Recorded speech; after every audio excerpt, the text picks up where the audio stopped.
पैसे फक्त निवडणूक होईपर्यंत मिळतील. जे विरोधक थोडेसे गडबडलेले आहेत, त्यांनी तिजोरी मोकळी केलेली आहे, कर्जबाजारी केलेलं आहे, नंतर म्हणले पैसेच येणार नाही, पैसेही आले.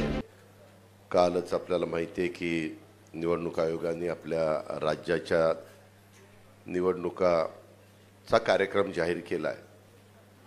तुम्ही एक पहा की साधारण आमच्या समोरची लोक सातत्याने काही ना काही फेक नॅरेटिव्ह सेट करण्याचा प्रयत्न करतात. हे आधीच ओरडत होते की निवडणुका 2-3 टप्प्यामध्ये घेतील, असं करतील, एक दिवसात घेणारच नाही किंवा हे अमुकच करतील. हे सगळं निवडणूक आयोगाच्या हातात असतं. आम्ही पहिल्यापासून सांगत असतो किंवा हा अधिकार कुणाचाच नाही, हा त्यांचा आहे. त्यांना स्वायत्तता दिलेली आहे आणि त्यांनी एकाच तारखेला निवडणुका जाहीर केलेल्या आहेत आणि मतदान पण 3 दिवसांनी मतमोजणी त्यांनी ठेवलेली आहे.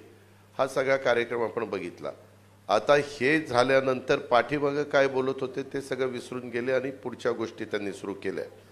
आज आम्ही तुमच्या सगळ्यांच्या समोर रिपोर्ट कार्ड 2022ला बदल झाला. उद्धव ठाकरे साहेबांचं सरकार त्या ठिकाणी बाजूला गेलं. एकनाथराव शिंदेच्या नेतृत्वाखालचं सरकार सुरुवातीला भाजप आणि शिवसेना अशा पद्धतीनं अस्तित्वात आलं.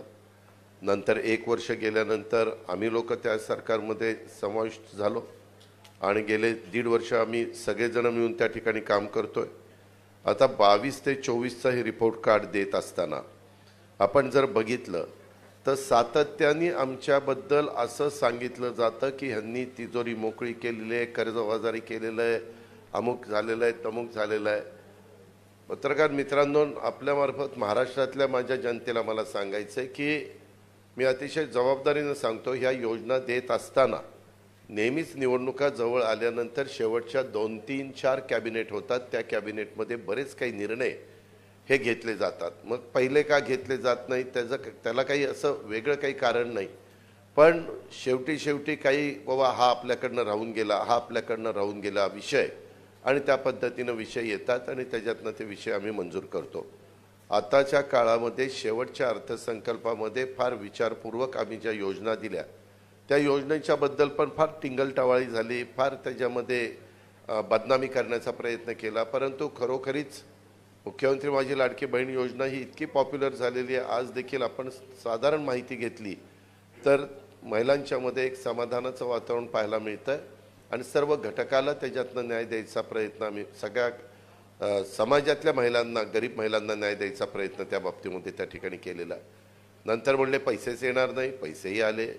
नंतर म्हणले पैसे आलेत का खात्यात घ्या लवकर काढून, नाही तर परत जमा करतील. म्हणजे काहीही बोलायचं. ठीक आहे, प्रत्येकाला एकमेकाच्या बरोबर आरोप प्रत्यारोप करण्याचा अधिकार आहे, त्याबद्दल दुमत असण्याचं कारणच नाही. पण कुठंतरी काहीतरी त्याला तारतम्य ठेवण्याची गरज आहे. तशा पद्धतीनं कधीकधी काही जणांच्याकडनं निश्चितपणे ते तारतम्य पाळलं जात नाही. आज आपण जर बघितलं तर ह्याच्यामध्ये स्थिर किमतीवर आधारित जो GSDP हा पूर्वीच्या काळामध्ये 1.9% होता, तो जवळपास 8.5% त्या ठिकाणी पोचलेला आहे. वाढ चांगल्या प्रकारची झालेली आहे. FDIमध्ये पण देशातील तुलनेत निश्चितपणे महाराष्ट्रामध्ये एक चांगल्या पद्धतीची गुंतवणूक झालेली आहे. त्यामध्ये पण सांगायचं नाही महाराष्ट्रात आता काहीच येत नाही, सगळं दुसरीकडे चाललं, काहीतरी बोलायचं आणि आमच्या महाराष्ट्रातल्या जनतेच्या मध्ये गैरसमज निर्माण करायचा आणि त्याच्यातनं हे कुठंतरी तुलनात्मक समोर आल्यानंतर फार मोठं जर काढत बसलं तर लोक ते वाचत बसत नाही, मोठी पुस्तिका काढली तर. म्हणून हे रिपोर्ट कार्ड अतिशय सुटसुटीत अवघं 2 पानांचं काढण्याचा प्रयत्न हा महायुतीने त्या बाबतीमध्ये केलेला आहे आणि त्याच्यातनं मेजर ज्या गोष्टी आहेत त्या ठिकाणी सांगितलेल्या आहेत. आणि महायुतीनं आम्ही काम करत असताना सर्व घटकाला, मग त्याच्यामध्ये कष्टकरी असतील, त्याच्यामध्ये शेतकरी असतील, त्याच्यामध्ये युवा युवती असतील, त्याच्यामध्ये असा कुठलाही घटक त्याच्यापासून बाजूला आम्ही ठेवून दिलेला नाही आहे. त्याच्यामध्ये महिला असतील, शेतकरी, युवा, शासकीय कर्मचारी, ज्येष्ठ नागरिक, रोजगाराच्या बद्दलचे घेतलेले निर्णय, आरोग्याच्या बद्दल घेतलेले निर्णय, उद्योगधंदे, शहरी पायाभूत सुविधा, ग्रामीण विकास, सांस्कृतिक वारसा, क्रीडा, अशा सगळ्या क्षेत्राला आम्ही त्याच्यामध्ये सामावून घेण्याचा प्रयत्न त्या ठिकाणी केलेला आहे. आणि त्याला आमच्या परीनं जे काही मदत करता येईल, न्याय देता येईल, तो महायुतीच्या सरकारच्या माध्यमातून निश्चितपणे झालेला आहे. ही पण बाब आपण सगळ्यांनी या निमित्तानं ध्यानामध्ये घ्यावी. आज ह्या 2-2.5 वर्षाचा कामगिरीचा अहवाल आपल्या पुढे सादर करण्यात आपण सगळेजण खरं तर जमलोय आणि महाराष्ट्राच्या जनतेच्या आयुष्यात आम्ही आणलेल्या ह्या बदलाचा हा अहवाल आहे. गेल्या 2 वर्षात महिलांच्यापासून पार शेतकऱ्यांच्यापर्यंत आणि युवकांच्यापासून उद्योगांच्यापर्यंत प्रत्येक वर्गाच्या उन्नतीसाठी आम्ही अविरत अशा प्रकारची मेहनत घेतलेली आहे. आज आम्ही आपल्यासमोर या मेहनतीचा हा लेखाजोखा मांडतोय आणि त्याच्यातून हे सगळं आपल्या पुढे ठेवण्याचा आमचा प्रयत्न आहे. आपल्यामार्फत राज्याच्या कानाकोपऱ्यात चांद्यापासून बांद्यापर्यंत तो पोहोचवण्याचा आमचा सगळ्यांचा प्रयत्न आहे. तुम्ही पाहिलं एकंदरीतच जनतेचं जीवन बदलणाऱ्या योजना ह्या खऱ्या अर्थाने आम्ही देण्याचा प्रयत्न त्या ठिकाणी केलेला आहे. आमच्या योजनांचा मिळणारा खरं तर इतका अभूतपूर्व अशा प्रकारचा प्रतिसाद बघून आमचे विरोधक थोडेसे गडबडलेले आहेत. काही जण म्हणतात घाबरलेले आहेत, पण मी घाबरलेले नाही म्हणणार, गडबडलेले आहेत. माझी लाडकी बहीण, मुख्यमंत्री माझी लाडकी बहीण योजनेच्या यशामुळं ते त्या ठिकाणी गडबडून गेलेत. आम्ही जेव्हा ही योजना जाहीर केली तेव्हा या योजनेची अंमलबजावणी कधी होणारच नाही असं ते म्हणायचे. त्यानंतर आमच्यावर टीका केली की फॉर्म भरले जातील पण पैसेच देणार नाहीत.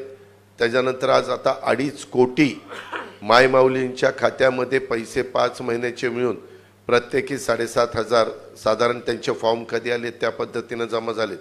विरोधकांना आमच्या बहिणींच्या आयुष्यात होत असलेला सकारात्मक बदल हा पचनी पडत नसल्यामुळे आता ते सांगत आहेत की हे पैसे फक्त निवडणूक होईपर्यंत मिळतील. मी आपल्याला अतिशय जबाबदारीनं CM-DCMच्या साक्षीनं सांगतो की ह्यामध्ये तरतूद पहिल्यांदा केलेली होती 10,000 कोटीची, नंतर केली 35,000 कोटीची. अशा पद्धतीने टोटल 45,000 कोटीची वर्षभराची तरतूद त्यामध्ये त्या ठिकाणी केलेली आहे. आणि महाराष्ट्रातील माझ्या सर्व मायमाऊली बहिणींना मला खात्री द्यायची या निमित्तानं की योजना तात्पुरती नाही. निवडणुका येतील, निवडणुका जातील, हे तर 5 वर्षांनी ठरलेलंच आहे.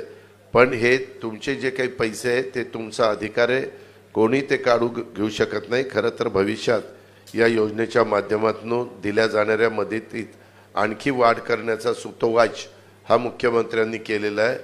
याचा आम्ही विचार करतोय. आम्ही ही योजना अतिशय विचारपूर्वक आणि भविष्याचा विचार करून मांडलेली आहे आणि त्यांची यशस्वीपणे अंमलबजावणी देखील आम्ही त्या ठिकाणी करतोय. अशा पद्धतीनं वीज माफीचा 3, 5, 7.5 ही योजना असेल.